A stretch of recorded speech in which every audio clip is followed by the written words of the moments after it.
Hello, everyone, and welcome to my presentation over educational inequality among social classes. I will present my research and provide a question for you to consider at the end of the presentation. Let's go ahead and get started. What is inequality? Students impacted by their socioeconomic environment often face lower self-esteem and lower performances academically.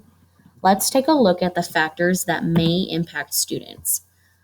Factors of educational inequality include, but are not limited to, parent education, family health, family income, and employment.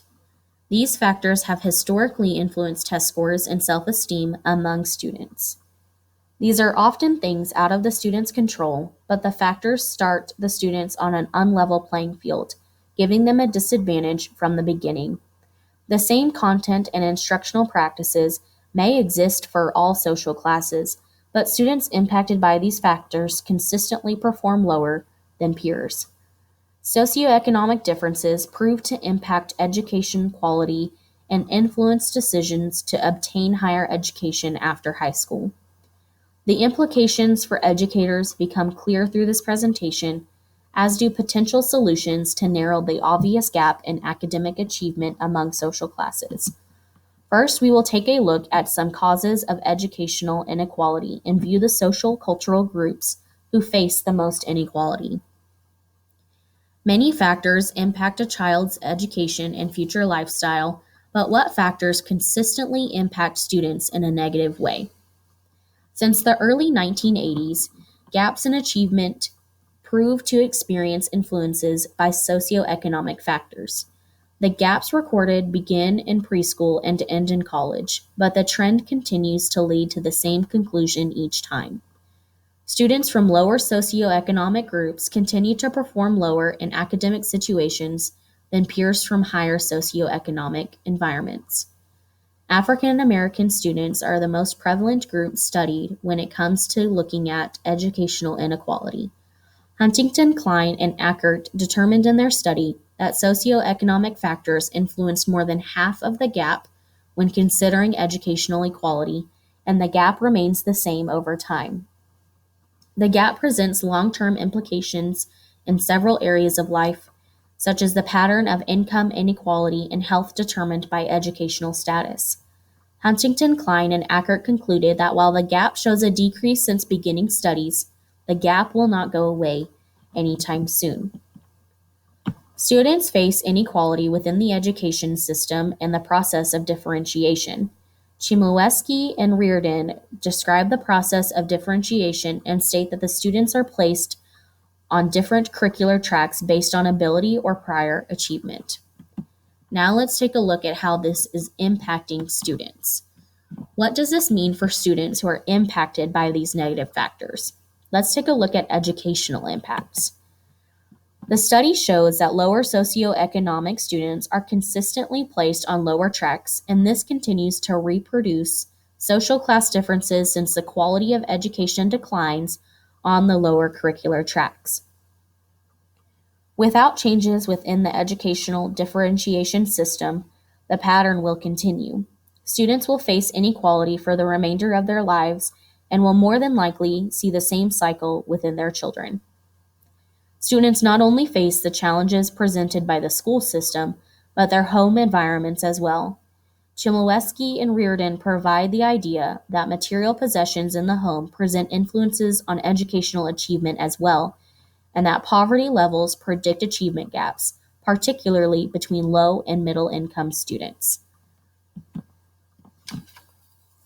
Shanks states that economic inequality in America starts early in life and continues through adulthood. But the differences in inequality become more apparent when considered through a lens of race, gender, or cultural beliefs.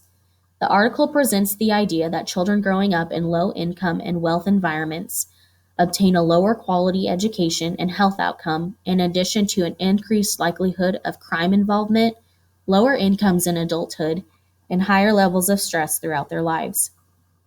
Shanks' article backs up the argument that children from lower socioeconomic backgrounds will experience lower achievement in education, often due to factors out of their control. So, what can we do as educators? How can educators and influential adults help change the pattern for this group of students? Let's take a look at neuroplasticity. Neuroplasticity is the brain's ability to form and maintain pathways for new information. Although the brain is not considered a muscle in an anatomical sense, the brain needs to exercise like a muscle. Educators can teach students about the brain's flexibility and show students how their brains can grow. Students begin to take ownership in their learning and growth when they see they are in control of their intelligence. Let us take the idea of hard work into consideration and how the brain develops when given positive encouragement in a stable environment.